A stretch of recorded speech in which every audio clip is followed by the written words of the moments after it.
Hey guys, this is a simple and fun video. Assalamualaikum warahmatullahi wabarakatuh. Kita bertemu kembali di pertemuan ke-6 mata kuliah pengantar teknologi informasi. Untuk pertemuan kali ini akan kita bahas adalah materi tentang sistem operasi. Seperti biasa, diharapkan kepada seluruh mahasiswa untuk mempersiapkan peralatan yang dibutuhkan untuk perkuliahan ini. Di antaranya kalau menggunakan handphone silakan menggunakan headset, atau bisa menambahkan perangkat tambahan seperti sound system supaya bisa mendengarkan materi dengan jelas.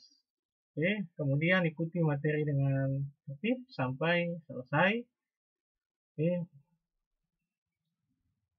Kita mulai saja. Sebelum kita masuk ke pembahasan yang lebih detail, kita coba melihat sedikit pengantar video yang berhubungan dengan sistem operasi. Hey guys, this is a simple and fun video to learn the basics of operating systems. Have you ever thought what an operating system really is? What power do they hold that lets them run billions of devices worldwide? Now let's find out. So let's dig right in. An operating system is a computer program that acts as an interface between the user and the computer hardware. So what is this computer program? A computer program is nothing but a bunch of lines of code. This code helps us make use of the hardware. Okay, so with the definition nailed down, let's look at the computer system structure. So the computer structure basically consists of 4 components. The first component we have is hardware. That is nothing but the physical parts of a computer comprises the hardware. They provide the basic computing resources such as the CPU, the memory, and the input-output devices. So, the next thing that comes on top of the hardware is the operating system. Imagine operating system as a person that acts as a translator between the hardware and the user. The user's requests are realized by the operating system by making use of the hardware and respond back with the required results. It is a virtual entity which cannot be felt. Next thing that comes on top of the operating system is the application program. What are application programs? These are nothing but the programs that provide services to the users. Some of the application programs that we use in our daily lives include the word processors, the compilers, the web browsers, the video games, and the database systems. These programs help us concentrate on the bigger picture, that is, our problem in hand, rather than on the intricate details of the computer. So the fourth component of our computer system are the users. Users are the people, machine, and other computers that interact with the computer systems. So with this done, let's have a quick recap. The components of our computer system are computer hardware at the base level, then the operating system that sits on top of it, then the system and application programs that run on the operating system, and finally the end users that make use of these application programs. Well, that was a lot of information and we need to process it, just like the processors in our computer. So, to continue the journey, click on the next video. Thank you. We hope you enjoyed watching the video. Keep watching and master the operating systems. Created using Powtoon.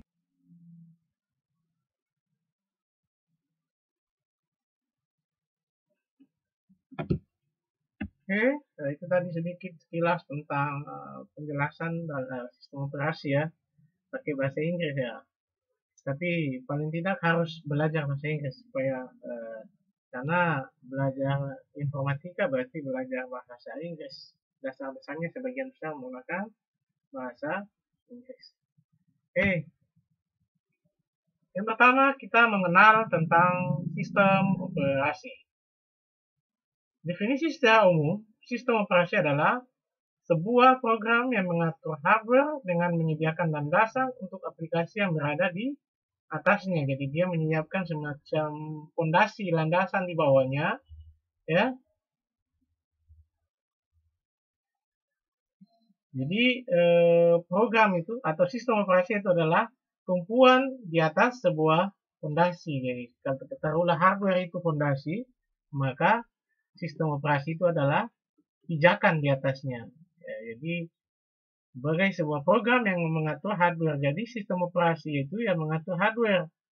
Ya, hardware itu komputer itu menyala mati ya. Komputer itu apalagi restart, komputer itu mau diinstal kembali, semuanya menggunakan sistem operasi ya. Dia bertindak sebagai penghubung antara user dengan hardware. User itu orang, ini manusia sebagai pengguna komputer. Itu mau berkomunikasi dengan komputer, dengan ini perangkat hardware ini, monitor dan keyboard dan segalanya itu menggunakan penghubungnya itulah sistem operasi. Tanpa sistem operasi, isi dari komputer itu tidak ada apa-apanya. Ya, karena dia yang menghubungkan bagaimana saya mau mengetik huruf yang ada di keyboard itu bisa ditampilkan ke layar. Itu harus ada sistem operasi ya. Bagaimana saya bisa merekam gambar, itu harus ada sistem operasi yang bisa merekam gambar saya melalui perangkat hardware, perangkat kamera yang ada di komputer. Jadi itu ya, sistem operasi adalah alat yang menghubungkan antara pengguna dengan perangkat keras komputer. Kemudian bertugas untuk mengendalikan dan mengkoordinasi penggunaan hardware untuk berbagai program aplikasi dan bermacam-macam user ya. Sistem operasi juga dia berfungsi untuk mengkoordinasikan penggunaan hardware. Contoh, saya mau colok cas mengisi daya untuk sebuah laptop. Berarti di situ terjadi apa? Terjadi proses mengkoordinasikan hardware dengan beberapa program di dalamnya.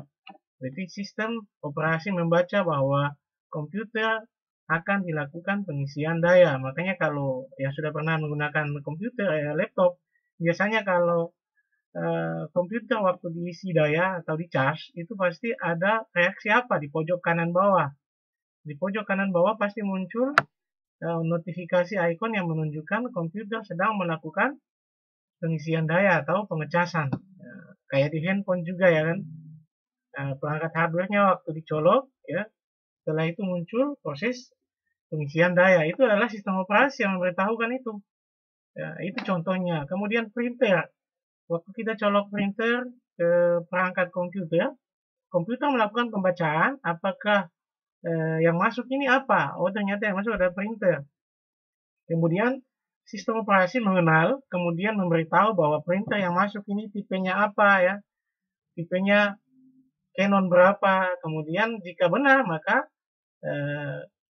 perangkat hardware yang masuk itu bisa dijalankan di dalam komputer. Jika tidak ada, maka perangkat hardware yang dimasukkan itu tidak bisa digunakan. Ya, biasanya kan kalau pernah mencoba ya, printer dicolokkan ke laptop, kemudian ternyata tidak terbaca. Nah, itu kan biasanya kayak begitu. Dia mengkoordinasi ada atau tidak ada, bisa atau tidak. Ya. Itu juga flash disk masuk. Kalau tidak cocok ya ditolak, kalau cocok ya dia baca. Jadi fungsi sistem operasi itu untuk mengkoordinasikan itu perangkat hardware yang mau digunakan. Kemudian sistem operasi di dalam 3 sudut pandang yang berbeda. Yang pertama, sudut pandang pengguna adalah sistem operasi alat untuk mempermudah penggunaan komputer. Ya, mau tidak mau harus. Kalau tidak ada sistem operasi, komputer kayak barang rongsokan. Ya, karena kalau dalam bahasa lain dia itu adalah drivernya, seperti mobil ya. Mobil ada mesin, terkecuali mobil otomatis ya, mobil automatically yang menggunakan remote. Tapi sama walaupun menggunakan remote, ada user atau orang yang menggerakkan. Mobil ada ban, ada rodanya ya, ada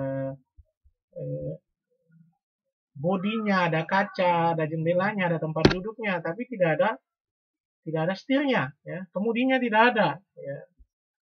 Bagaimana mobil itu bisa berjalan? Oke lah, ada setirnya, ternyata tidak ada, businya rusak. Sedangkan businya itu adalah, pengapiannya itu adalah sebagai alat untuk pemicu untuk mobil itu bergerak. Oh, ternyata alat kemudinya itu tidak bisa terputar, tidak bisa berjalan kan? Semuanya sudah ada, ternyata usernya tidak ada. Orang yang akan menjalankan, yang mengendarai mobil itu tidak ada. Bagaimana mobil itu bisa bergerak? Sama juga dengan di komputer. Komputer kalau tidak ada sistem operasi, maka komputer tidak bisa digunakan. Sebaiknya dalam lingkungan multi-user, sistem operasi dapat dipandang sebagai alat untuk memaksimalkan penggunaan sumber daya komputer, ya, sama. Kemudian dalam sudut pandang sistem operasi adalah sebagai alat yang menempatkan sumber daya secara efisien, ya, alat, ya. Jadi dia itu alat kalau dalam sudut pandang sistem itu.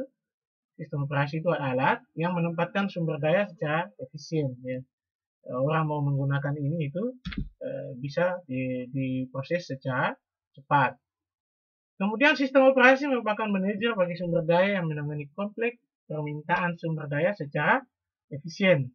Selain itu juga untuk mengatur eksekusi aplikasi dan operasi dan input-output. Tadi saya sudah sebutkan tadi kan, ada aplikasi yang diinput, ada perangkat yang diinput ke komputer, maka sistem operasi berfungsi sebagai itu. Dia mengatur proses pengeksekusian. Laptop dimatikan, ya, proses penginputan dari alat output ke dalam komputer, ya. Kemudian yang ketiga, sudut pandang tujuan. Sistem operasi adalah sebagai alat yang membuat komputer lebih nyaman digunakan untuk menjalankan aplikasi dan menyelesaikan masalah user, ya. Jadi pengguna lebih mudah dalam menggunakan komputer. Coba kalau beli komputer cuma ada BIOS-nya, ya, pas dinyalakan tidak ada apa-apa yang dikerjakan. Dia cuma bisa utak-atik BIOS-nya. Gitu.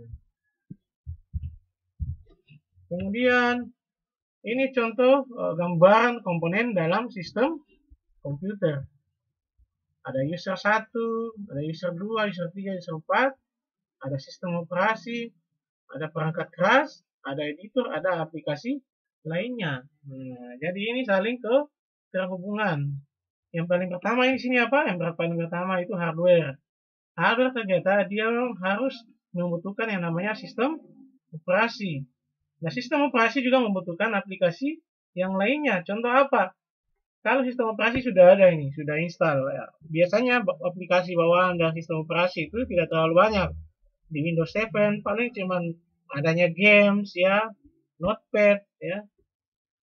Di situ kita membutuhkan lagi aplikasi tambahan. Kalau tidak ada aplikasi tambahan, kita tidak bisa mengetik surat, mengetik laporan, tidak bisa mengetik ini, menghitung di Excel, ya.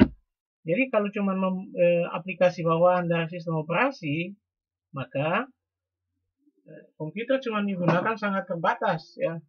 Kalkulator yang dasar-dasarnya saja, cuma mendengar musik, ya, menonton video, masih sangat standar. Makanya dia juga membutuhkan yang namanya aplikasi lain. Di sini user ini tergantung sudut pandang user.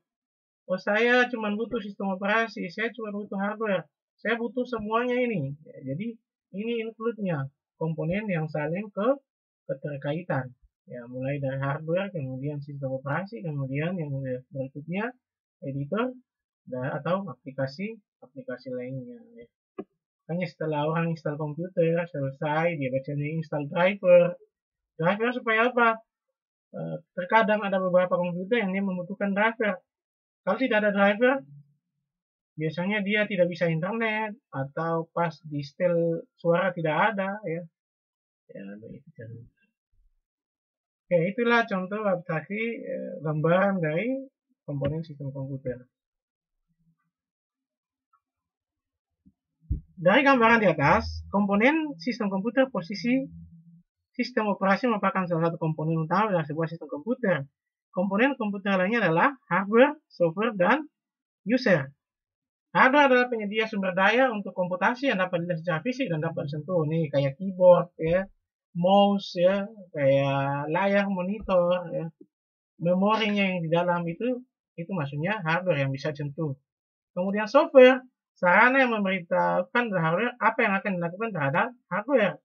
Software tersebut dibagi dua, yaitu sistem operasi dan program aplikasi. Program aplikasi merupakan software yang menentukan bagaimana sumber daya digunakan untuk menyelesaikan masalah para user. Ini kayak sekarang saya menggunakan PowerPoint. PowerPoint itu kan program aplikasi yang disediakan di dalam sebuah sistem operasi. Sistem operasi yang saya gunakan adalah Windows 7. Nah, kayaknya saya bisa sekarang ini presentasi, saya buatkan videonya ini sekarang kan. Itu contohnya. Hardware-nya ya ini laptop yang saya gunakan untuk menampung hardware dan software. Kemudian user, manusia yang menjalankan program aplikasi komputer. Nah, itu tentunya saya yang sementara menggunakan komputer ini dan mempresentasikan materi ini. Kemudian layanan sistem operasi. Yang pertama, pembuatan program. Sistem operasi menyediakan berbagai fasilitas yang membantu programmer dalam membuat program seperti editor. Walaupun bukan bagian dari sistem operasi, tapi layanan ini diakses melalui sistem operasi. Jadi kalau sistem saya buat program ya, terus si program editor terus tidak ada sistem operasi, tidak bisa karena proses pengaksesan program itu harus melalui sistem operasi. Karena sesuai dengan yang kita sebutkan di awal tadi bahwa sistem operasi adalah dia membangun hubungan antara komputer dengan perangkat kerasnya. Ya. User dengan perangkat kerasnya. Jika tidak ada sistem operasi, maka keterhubungan ini tidak bisa dijalankan. Jadi, aplikasi pembuat program itu, dia bukan bagian dari sistem operasi, tapi kalau kita mau mengakses dia, kita membutuhkan sistem operasi. Contoh, Microsoft Office. Microsoft Office, terus programnya Word. Saya mau mengetik surat. Ya, kalau saya punya aplikasi Word, terus saya tidak punya sistem operasi, program itu tidak bisa berjalan. Nah, sistem operasi menyediakan layanan, kemudian kita memasukkan atau menginstal paket Microsoft ke dalam sistem operasi, baru program itu bisa dijalankan. Makanya dia diakses melalui sistem operasi. Yang berikut, eksekusi program. Sistem harus bisa meload program ke memori dan menjalankan program tersebut. Program harus bisa menghentikan pengeksekusian baik secara normal maupun dalam keadaan error. Nah, maksud eksekusi program ini, pas kita mau menyimpan data, program dia meload data, proses penyimpanan, ya, proses penghapusan. Makanya kalau kita lihat di waktu kita menghapus data atau menyimpan data di dalam sebuah sistem aplikasi, itu ada proses meload. Meload itu dia memproses, entah itu proses menyimpan atau menghapus atau mengeluarkan data atau menjalankan program tersebut. Kemudian program harus bisa menghentikan pengeksekusian baik secara normal maupun dalam keadaan error.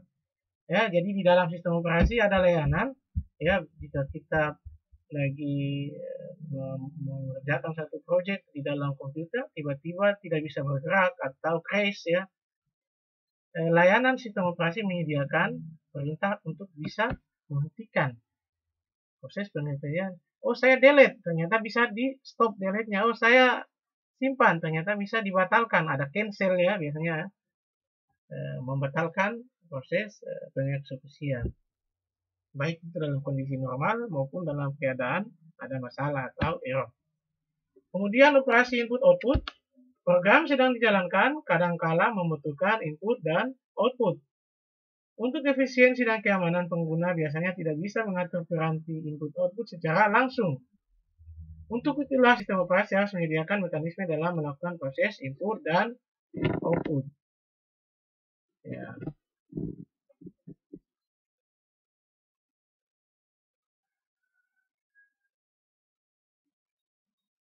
Jadi ada proses yang namanya proses bagaimana operasi input dan output. Jadi dia bisa mengelola bagaimana proses menyediakan mekanisme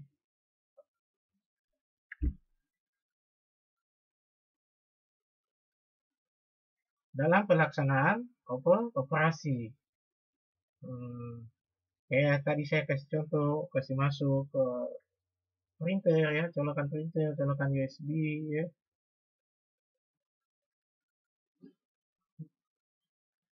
Jadi biasanya piranti itu masuk, peralatan itu masuk, pengguna tidak bisa apa-apa.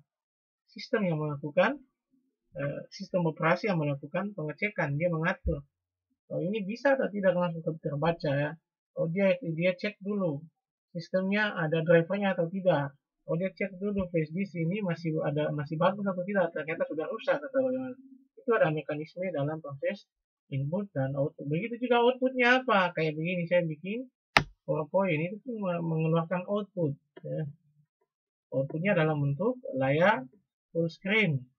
Bisa juga outputnya dalam bentuk mencetak hasil. Ya. Kemudian yang keempat, manipulasi sistem berkas. Program harus membaca dan menulis berkas, kadang-kala juga harus membuat dan menghapus berkas. Ya. Jadi sistem operasi ada beberapa hal yang dilakukan, termasuk bagaimana dia membaca dan menulis berkas, kadang-kala juga harus membuat dan menghapus berkas. Jadi berkas yang masuk itu kan bisa terbaca semua, itu karena ada sistem operasi, dia melakukan pembacaan. Begitu juga sih perangkat keras yang masuk. Perangkat keras yang masuk kan dia melakukan pembacaan dan menulis berkas apa yang masuk itu kan. Dia juga bisa menghapus berkas. Kalau orang yang sudah sering menggunakan komputer, dia bisa memahami ini maksud dari poin yang keempat. Kemudian komunikasi. Kadang-kala sebuah proses memerlukan informasi dari proses yang lain. Ada dua cara untuk komunikasi dilakukan, yaitu antara proses dalam satu komputer, kemudian antara proses yang berbeda dalam komputer yang berbeda, tetapi dihubungkan oleh jaringan komputer. Jadi sistem operasi itu dia punya salah satu layanan yang ada adalah layanan membangun komunikasi. Ya. Sistem operasi itu supaya dia saling mengenal antara proses dalam satu komputer, apalagi proses dengan komputer yang berbeda. Contoh, antara proses dalam satu komputer, kita mau menginstal aplikasi. Ternyata sistem operasi yang saya gunakan adalah sistem operasi Windows 7. Kemudian dia menggunakan bitnya bit 32. Saya install Windows 8 dengan bitnya 64 bit, otomatis komunikasinya tidak bisa berjalan. Hanya apa? Dia tolak. Ya. Atau yang lebih mudah lagi, saya install Microsoft, saya install aplikasi Photoshop ya untuk editor. Ternyata komputer saya cuma bisa menerima Photoshop yang versi 32 bit. Yang saya install komputer dengan 64 bit. Otomatis sistem secara otomatis terjadi komunikasi di situ. Aplikasi yang Anda install tidak cocok atau tidak cocok dengan komputer ini. Biasanya informasi seperti itu yang muncul. Ataupun kalau cocok ya, ada komunikasi di situ, proses penginstalan dimulai sampai selesai.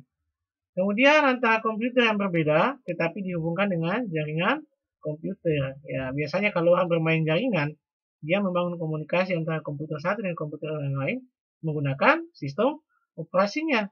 Sistem operasinya apa nanti terbaca di sana. Komputer dengan model ini dengan sistem operasi ini terbaca di komputer yang model yang lain. Itu caranya. Seperti itu kan mahasiswa ya yang sering berbagi data menggunakan handphone. Ya, berbagi data menggunakan handphone. Menggunakan ShareIt lah, Bluetooth dan sebagainya. Biasanya kan waktu pengiriman kan begitu, dia mendeteksi proses komunikasi yang dia mendeteksi perangkat satu dengan perangkat yang lain, handphone A dengan handphone B. Ya, setelah handphone A mengirim data ke handphone B menggunakan sharing data seperti ShareIt, maka terbaca di sana. Ya, biasanya notifikasi muncul di handphone B, oh ada pengiriman data dari handphone A. Dia mengenal kan begitu. Akhirnya proses artinya komunikasi. Kemudian deteksi error. Sistem operasi harus selalu pada terhadap kemungkinan error. Error dapat terjadi di CPU dan memori perangkat keras, input-output, dan di dalam program yang dijalankan user. Jadi layanan yang disediakan oleh sistem operasi itu dia juga melakukan pendeteksian terhadap terjadinya kesalahan atau permasalahan di dalam sebuah komputer.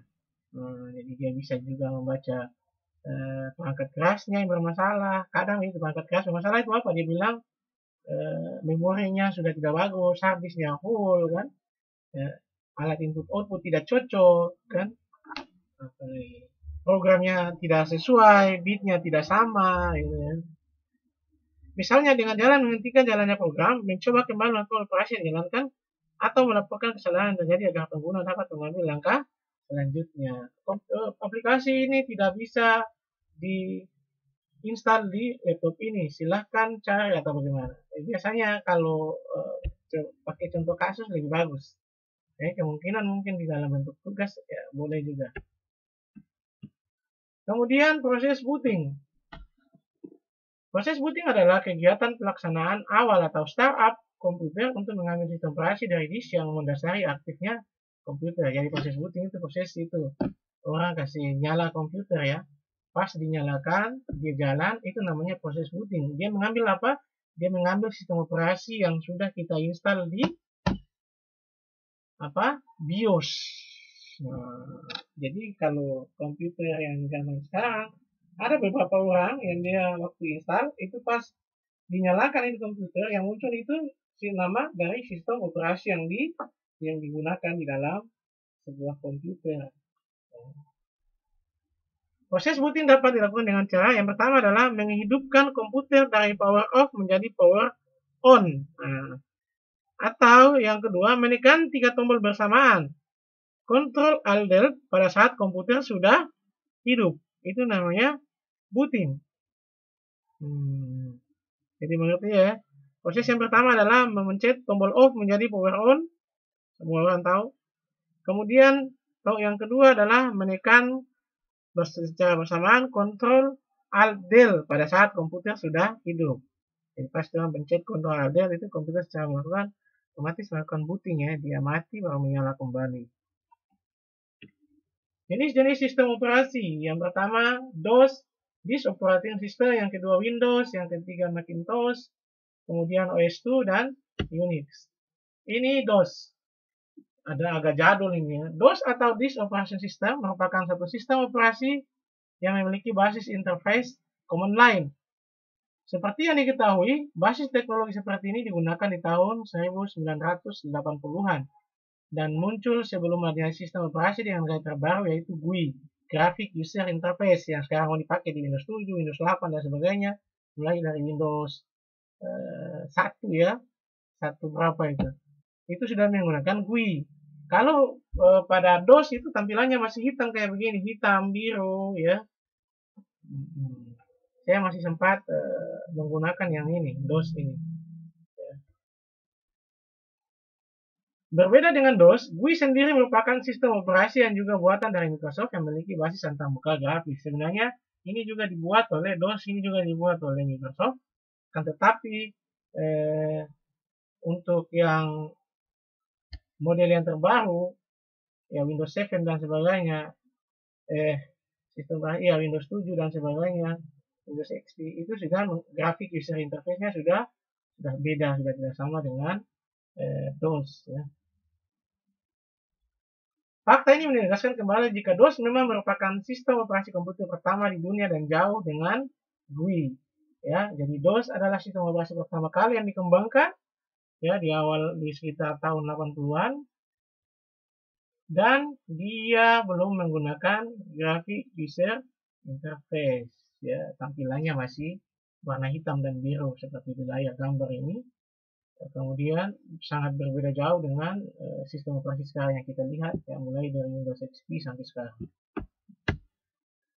Hingga saat ini DOS dibagi menjadi 3 bagian, yakni yang pertama DR-DOS, dibuat oleh perusahaan Digital Research pada tahun 1988 dari hasil transformasi CPM, Control Program Monitor. Digital Research didirikan oleh Gary Kilder tahun 1994, usianya ya. Sistem operasi ini digunakan sampai pada komputer Pentium. Jadi sekarang kan ada Pentium, dulu Celeron, Pentium 1, 2, 3, 4, kemudian naik lagi Core i7, Core i5, Core i3, banyak ya sekarang model-modelnya itu. Kemudian PC-DOS dirancang dan dibuat oleh perusahaan Microsoft Corporation. Namun dengan dikeluarkan sistem operasi Windows, sistem operasi ini sudah jarang atau tidak digunakan lagi. Kemudian yang ketiga MS-DOS dirancang dan dibuat oleh perusahaan Microsoft Corporation.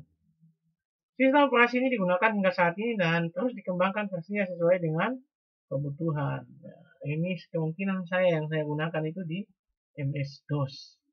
Nah. Ini sedikit visualisasi dari cara kerja sistem operasi DOS, supaya mungkin bisa lihat.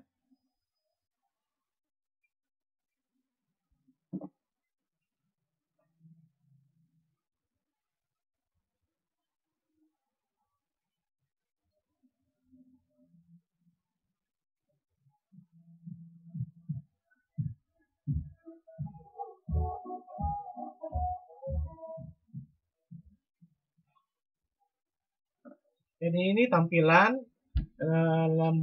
layar awal dari sistem operasi DOS. Ya, layarnya belakangnya warna hitam dan cuma ada yang kayak begini. Dia masih jauh yang namanya graphic user interface. Kalau yang sekarang kan berapa ratus ribu pewarnaan kan. Nah, ini lihat tampilannya.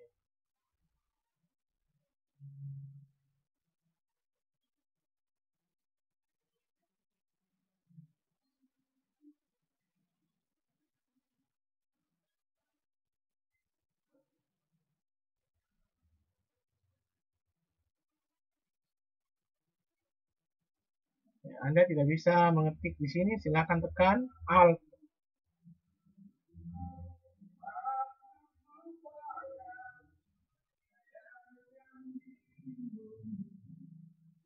Nah, sistem yang DOS kayak ini masih ada satu aplikasi C++ yang versi DOS ada. Jadi nanti kalau besok-besok kita praktikum, kita bisa menggunakan supaya memperkaya pengetahuan, kita bisa menggunakan C++ yang versi Borland, versi C++ versi DOS yang kayak begini warna biru, dan C++ yang versi 5.1.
Oke, itu tadi sekilas tentang cara pengerjaan sistem operasi DOS ya. Jadi cuma mengenal saja. Kemudian yang kedua, Windows. Windows adalah salah satu OS yang paling banyak digunakan saat ini. Pada tahun 1990-an, Windows dikeluarkan pertama kali oleh perusahaan Microsoft Corporation yang dinamai dengan Windows 3.0 yang berbasis GUI ya. Itu perbedaan. Nanti kita lihat, oh GUI modelnya begini. Yang kemudian, yang kedua, ada banyak sekali versi yang dikeluarkan oleh Windows, tapi yang paling banyak digunakan belakangan ini yaitu Windows 7, Windows 8, terbarunya 10, sekarang sudah ada lagi yang paling baru. Windows sendiri menawarkan kemudahan cara pengoperasiannya bagi para user. Tujuan awalnya hanya mengatasi masalah yang dihadapi pengguna komputer dalam melakukan yang pertama adalah multitasking, penggunaan program komputer secara bersamaan, kemudian multi-user, pengaturan dan memainkan komputer oleh banyak pemakai. Jadi dia melakukan pengembangan cuman karena salah satu faktornya itu. multitasking, penggunaan komputer secara bersamaan. Orang pakai sama-sama. Seluruh dunia sekarang kan ini ada berapa juta orang yang pakai komputer secara bersamaan. Kemudian multi-user adalah pengaturan pemakaian komputer oleh banyak pemakai. Jadi satu komputer digunakan oleh banyak orang. Ini contoh logo-logo yang berhubungan dengan Microsoft Windows. Ada Windows 7, 8, dan 10. Ada Windows ME dan juga bersama saya Randy. Video dari Windows, sedikit pencerahan supaya menambah pengetahuan. Silakan untuk melihat video ini. Bersama saya Randy Adi Pradana, mari kita ulas sejarah perkembangan sistem operasi Windows. Check it bro.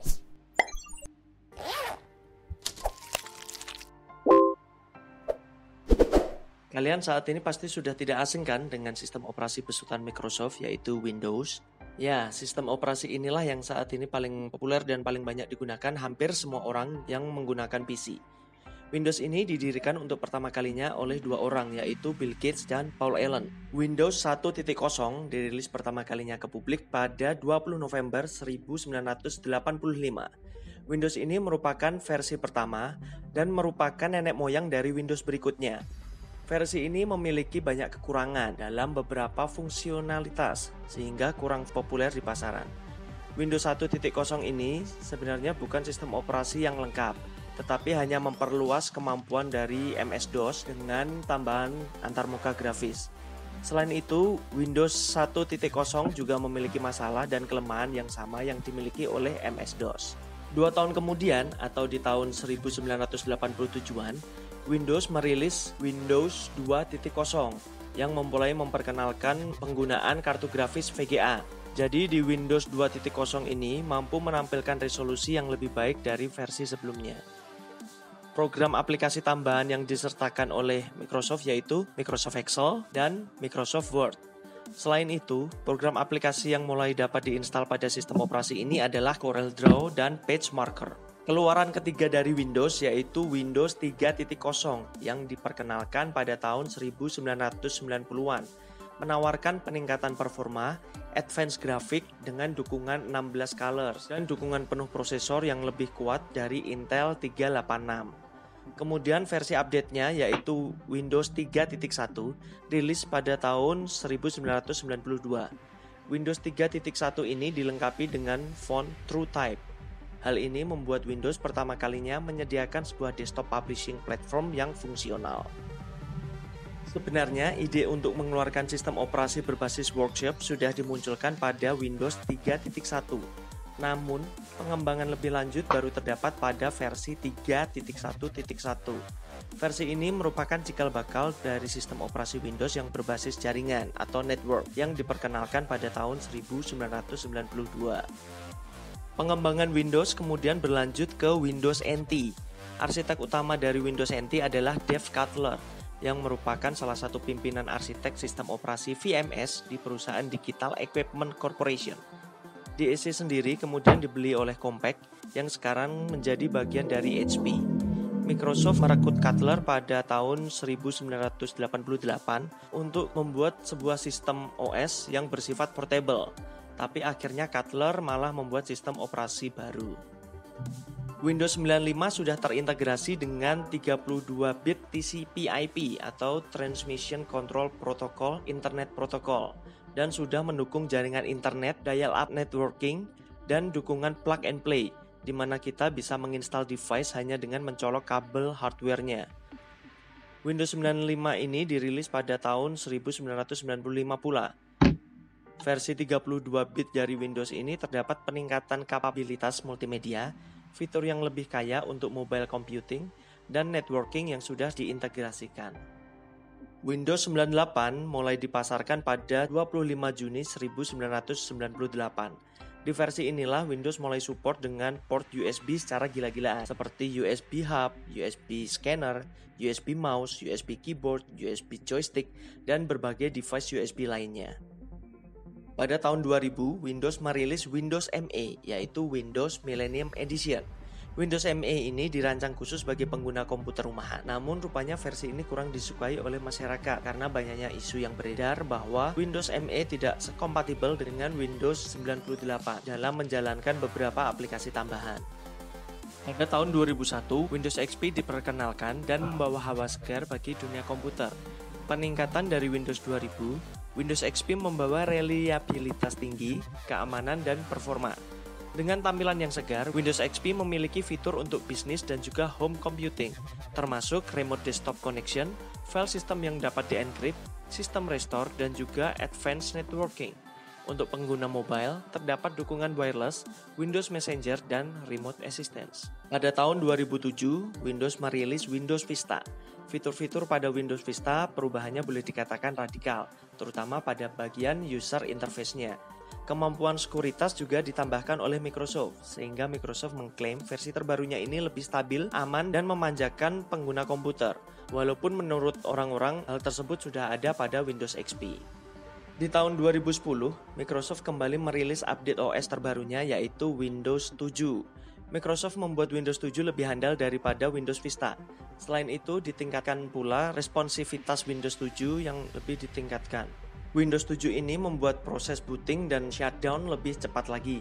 Pengguna komputer diharapkan lebih mudah dalam menyelesaikan tugas sehari-hari, membuat koneksi dan sinkronisasi antar perangkat lebih mudah, serta menjelajah dunia internet lebih memuaskan.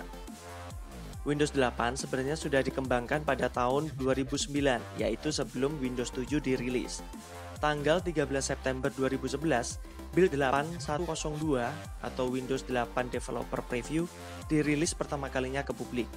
Build ini terbuka penuh untuk pertama kalinya dan dilengkapi start screen baru, antarmuka pengguna Metro, dan sejumlah sampel aplikasi buatan karyawan magang di Microsoft. Pada tanggal 29 Februari 2012, Microsoft meluncurkan Windows 8 Consumer Preview versi beta dari Windows 8 dengan build 8250. Untuk pertama kalinya sejak Windows 95, tombol Start tidak lagi muncul di taskbar. Meski layar startnya masih harus dibuka dengan mengklik sudut kiri bawah layar dan tombol Start di kotak charm. Pada tanggal 1 Agustus 2012, Windows 8 dirilis dengan nomor build 629200. Microsoft mengadakan acara peluncuran pada 25 Oktober 2012. Rilis selanjutnya setelah Windows 8 adalah Windows 8.1 yang sebelumnya dikenal dengan sebutan Blue. Tanggal 26 Juni 2013, Windows 8.1 Free Preview dirilis ke publik. Build ini terbuka penuh untuk pertama kalinya dan dilengkapi dengan tombol Start baru, booting langsung ke desktop, layar kunci yang disempurnakan, dan sejumlah aplikasi Metro yang baru. Windows 10 merupakan sistem operasi komputer pribadi yang dikembangkan oleh Microsoft sebagai bagian keluarga sistem operasi Windows NT. Diperkenalkan pada tanggal 30 September 2014 dan dirilis pada 29 Juli 2015, Windows 10 bertujuan untuk mengatasi kekurangan dalam antarmuka dari Windows 8 dengan menambahkan mekanik tambahan yang dirancang untuk meningkatkan pengalaman pengguna untuk perangkat yang tidak ada layar sentuh, termasuk kebangkitan menu Start yang terlihat di Windows 7, serta kemampuan untuk menjalankan aplikasi bursa Windows. Oke, jadi itu adalah sejarah tentang Windows. Semoga bisa memberikan pengetahuan bagi kalian semua.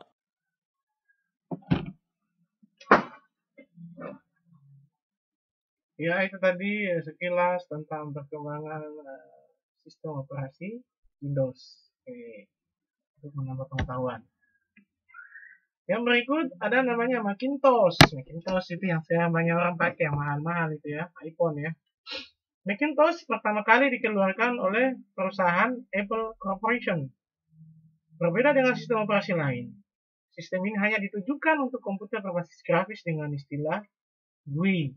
Makanya coba mahasiswa yang punya laptop iPhone Apple ya, bandingkan dengan Windows, jauh ya, jauh bumi dan langit.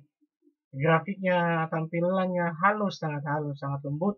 Yang ada di Apple ya, Apple punya sangat bagus. Bahkan kalau ada yang punya iPhone, silahkan bandingkan iPhone dengan aplikasi handphone Android yang lain.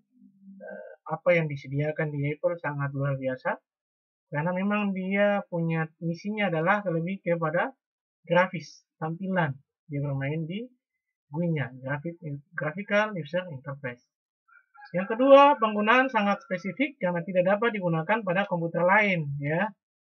Tidak bisa, Apple tidak bisa diinstal di Microsoft Windows, ya. Komputer-komputer yang sistem komputer biasa tidak bisa diinstal dengan Macintosh karena Macintosh cuma dirancang untuk digunakan oleh perangkatnya sendiri. Jadi Apple itu dia menciptakan perangkat keras sekaligus sistem operasinya satu paket. Ya, jadi ceritanya gitu. Jadi Apple membuat perangkat keras dengan perangkat sistem operasinya itu satu paket. Makanya dia tidak bisa diinstal di komputer yang lain. Hanya dapat digunakan pada komputer Macintosh saja karena pada komputer Macintosh tidak dikenal adanya extension exe seperti pada operasi DOS dan Windows.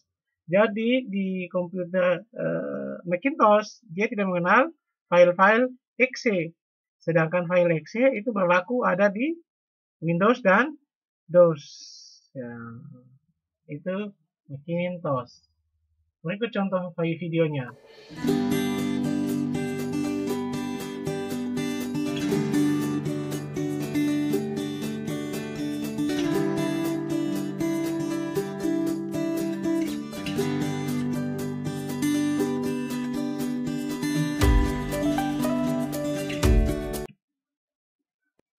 Oke, yang berikut Linux. Linux merupakan salah satu OS yang bertipe Unix modular. Linux diperkirakan dikembangkan sekitar tahun 1970-an hingga tahun 80-an. Linux menggunakan kernel monolitik. Perbedaan OS Linux dari sistem operasi yang lain yaitu OS ini memiliki kernel dan komponen-komponen yang terbuka. Salah satu sistem operasi yang dikembangkan oleh kernel Linux adalah Android. Ya, jadi Android yang mahasiswa gunakan sekarang itu adalah salah satu sistem operasi yang dikembangkan dari Linux. Ya. Jadi ada satu sistem operasi namanya Linux. Berikut contoh videonya. Oke, Ini tampilan dari kami akan Linux. menunjukkan bagaimana cara pengoperasian sistem operasi Linux Ubuntu ini. Di sistem operasi ini atau Linux Ubuntu ini sama aja sebenarnya seperti di Windows, tinggal apa yang mau dikerjakan di sini ada. Hanya saja beda tampilan dan nama dari programnya. Kita bisa lihat semua aplikasi di sini, ada menu show all application atau bisa dengan menekan tombol window yang ada di keyboard kita. Nah, di sini ini aplikasi-aplikasi yang sudah terinstall. Nah, untuk penggunaannya sama saja, cuman mungkin seperti ini LibreOffice Writer ini dengan Microsoft Word itu beda letaknya saja.